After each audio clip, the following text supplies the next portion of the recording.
গত 2 জানুয়ারি তারা রাজশাহী বিশ্ববিদ্যালয়ের প্রশাসন প্রেস ব্রিফিং করে এক্সিকিউটিভ অথরিটির মাধ্যমে আমাদেরকে ডেকে তারা জানিয়েছে যে রাজশাহী বিশ্ববিদ্যালয় থেকে চিরতরে পোষ্যকোটা বাতিল হতে চলেছে এবং সেটা গেজেট নোটিফিকেশনের মাধ্যমে তারা বাতিল করে দেয় এবং সেইখানে ইস্তফা হওয়ার কথা। পরবর্তীতে আমরা দেখি এবং আমরা বিশ্বাস করি রাজশাহী বিশ্ববিদ্যালয়ের প্রশাসনের মদদে তাদের উস্কানিতে বিশ্ববিদ্যালয়ের কর্মচারী থেকে শুরু করে নানান গোষ্ঠী এই আন্দোলনটাকে আবার চাঙ্গা করে এবং পোষ্যকোটাকে পুনরায় তারা বহাল করার জন্য তাদের উস্কানিতে এবং আন্দোলনটা চলে এবং আমরা দেখি তারই পরিপ্রেক্ষিতে গতকালকে বিশ্ববিদ্যালয়ের প্রশাসন রাজশাহী বিশ্ববিদ্যালয়ে যে কোটা বাতিল হয়ে গিয়েছিল, যেটার খবর আমরা ইতিমধ্যে রচনা করেছি, সেটিকে পুনর্বহালের জন্য তারা আবার গতকাল আদেশ প্রদান করে। এই পুনর্বহালের আদেশের প্রতি ধিক্কার জানাতে, এই পুনর্বহালের আদেশকে আমরা পায়ে লাথি মেরে উড়িয়ে দিতে রাজশাহী বিশ্ববিদ্যালয়ের সমগ্র সাধারণ শিক্ষার্থী এবং অন্যান্য যারা অপরাপর সংগঠনের সাথে জড়িত তারা সবাই একসাথে এখানে হয়েছি এবং আমরা এখান থেকে আজকে পরবর্তী কার্যক্রমের ঘোষণা করব। কিন্তু তার আগে আমরা 2টা জিনিস বিশ্বাস করি। এক, রাজশাহী বিশ্ববিদ্যালয় আমরা বিলিভ করি যে এই প্রশাসন কখনোই রাকসু ইলেকশন চায় না এবং যে চায় না সেই রাকসু ইলেকশনকে বানচাল করার জন্য ঠিক তার অল্প কিছুদিন আগ মুহূর্তে এই পোষ্যকোটার ইস্যুটাকে তারা এখানে একদম জ্বলন্ত করে নিয়ে আসছে। 1, 2 আমরা এইটাও বিশ্বাস করতে পারি যে তারা হয়তো এখানে একটা দূরভিসন্ধির কথা ভাবছেন যে হয়তো আজকে যে পুনর্বহালের যে আদেশটা তারা দিয়েছেন, এই ঘোষণাটা দিয়ে যেহেতু 2 দিন বিশ্ববিদ্যালয় অফ থাকবে, এই 2 দিনের মধ্যে যেহেতু বৃহস্পতিবার ঘোষণাটা দিয়েছেন, সুতরাং ওই বৃহস্পতিবার রাতে কর্মদিবসে হয়তো তারা যে 66 জন ভর্তি করার কথা পোষ্যকোটার মাধ্যমে সেই ভর্তির কাজটা তারা সম্পন্ন করে ফেলবে ইতিমধ্যে, যাতে করে আমরা পরবর্তীতে বলতে না পারি যে পোষ্যকোটা বাতিল হয়ে গেছিল এর মধ্যে ভর্তিটা হয়েছে। তখন তারা বলবে আমরা তো বাতিলের আদেশ পুনর্বহালের আদেশ, ওটা পুনর্বহালের জন্য আমরা আদেশ দিয়েছি, সুতরাং এর মাধ্যমেই আমাদের যে ভর্তিটা সেটা বৈধ একটা প্রক্রিয়া করার জন্য তারা এই আদেশটা দিয়েছে। সুতরাং আপনাদের কাছে অনুরোধ যে আপনারা একটু খেয়াল রাখবেন যে তারা আসলে ভেতরে ভর্তির কার্যক্রমটা সম্পন্ন করে ফেলে কিনা, এটা আপনাদের কাছে অনুরোধ।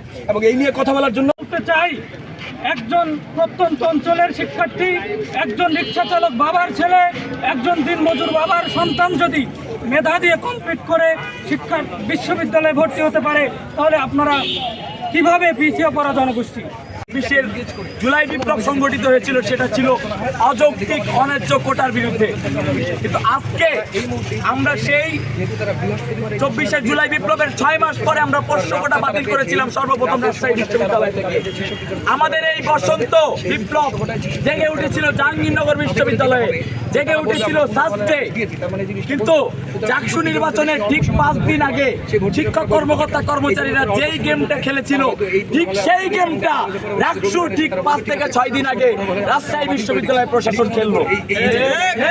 যেই মুহূর্তে রাজশাহী বিশ্ববিদ্যালয়ের শিক্ষার্থীরা একরাশ উদ্দীপনা নিয়ে বসে আছে, 25 তারিখে তারা একটি উৎসব পালন করবে, দীর্ঘ 35 বছরের একটি অধিকার তারা ফিরে পেয়েছে, ঠিক সেই সময় আরো সেই বিস্ফোরণকে আবার নতুন করে কবর থেকে উঠে আনার চেষ্টা করছে রাজশাহী বিশ্ববিদ্যালয় প্রশাসন। আমরা একটা জিনিস স্পষ্টভাবে বলে দিতে চাই, একটা জিনিস আজকে স্পষ্ট, 2000 বছরে, যুগে, দশকে এবং শত বছরে 2000 একটাই আসে, এটার প্রমাণ রাজশাহী বিশ্ববিদ্যালয় প্রশাসন দিয়েছে।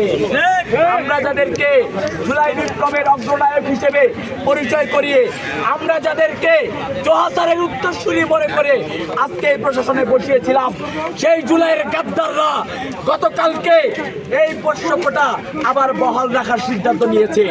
আমরা ধিক্কার জানাই আপনাদেরকে, আমরা ধিক্কার জানাই নকিব প্রশাসনকে, আমরা ধিক্কার জানাই মাইনুদ্দিন প্রশাসনকে, আমরা ধিক্কার জানাই খালি পায়ে পদচারণা করা ফরিদউদ্দিন খান স্যারকে। সব দোষ যদি চেয়ারের হয়ে থাকে তাহলে আপনাদের চেয়ারের দরকার নাই, আপনারা এই 2000-এর কবরের সামনে বসে আপনারা আপনাদের প্রশাসনিক কার্যক্রম পরিচালনা করেন। অন্ততপক্ষে আপনাদের নৈতিকতা বিক্রি হয়ে যাবে না। আপনারা 64টা পরিবারের কথা ভেবে আপনাদের হৃদয় কাঁদে। রাত 1টার সময় আপনারা অনলাইনে স্ট্যাটাস দিতে পারেন, স্যাড স্টোরি দিতে পারেন, কিন্তু এখানে 34,000 শিক্ষার্থী আছে। এইখানে ম্যাক্সিমাম শিক্ষার্থী যারা আছে, যাদের বাবার দৈনিক ইনকাম 300 টাকা বা 300 টাকার নিচে, তাহলে তারা কি তাদের থেকে পিছিয়ে পড়া জনগোষ্ঠী আপনার এই শিক্ষক কর্মকর্তা কর্মচারীর সন্তানেরা? তাদের কাছে কোনো লজিক নাই, তাদের লজিক একটাই, আমার দাদা খেয়েছে, দাদার পরে বাবা খেয়েছে, বাবার পরে আমি খাচ্ছি, আমার পরে আমার সন্তান খাবে।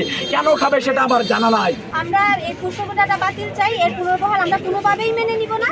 এই রাক্ষসরা আমরা বাঞ্চাল করতে দেব। আপনারা জানেন এই রাজশাহী বিশ্ববিদ্যালয় পোষ্যকোটাটা কবর রচিত হয়েছিল। আমাদের মাননীয় ভিসি স্যার এইখান থেকে পোষ্যকোটা স্থগিত ঘোষণা দিয়েছিলেন, কিন্তু আমরা দেখতে পাই ছুটির আগের দিনে একটা বিশ্ববিদ্যালয়ের প্রশাসন পোষ্য নামক অন্যায্য কোঠা, যে কোঠার কবর রচিত হয়েছে এই রাজশাহী বিশ্ববিদ্যালয়, সেইটা ফিরিয়ে আনা কোনোভাবেই মেনে নেওয়া হবে না। রাজশাহী বিশ্ববিদ্যালয়ের প্রশাসন, এই প্রশাসন বিপ্লবের পরবর্তী প্রশাসন, সেই প্রশাসনে কোনো অনৈতিক, অন্যায্য, অগ্রহণযোগ্য, অযৌক্তিক কোনো কিছু মেনে নেওয়া হবে না। আর যদি এই পোষ্যকোটা নামক শিক্ষার্থীদের ভর্তি করার জন্য যদি কোনো প্রশাসনের তালা খোলা হয়, ওই দিন থেকে ওই রুম তালাবদ্ধ করে দেওয়া হবে।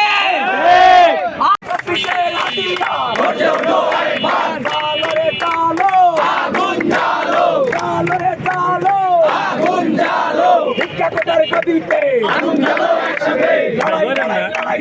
লড়াই করে বাঁচতে চাই, লড়াই লড়াই লড়াই চাই, লড়াই করে বাঁচতে চাই।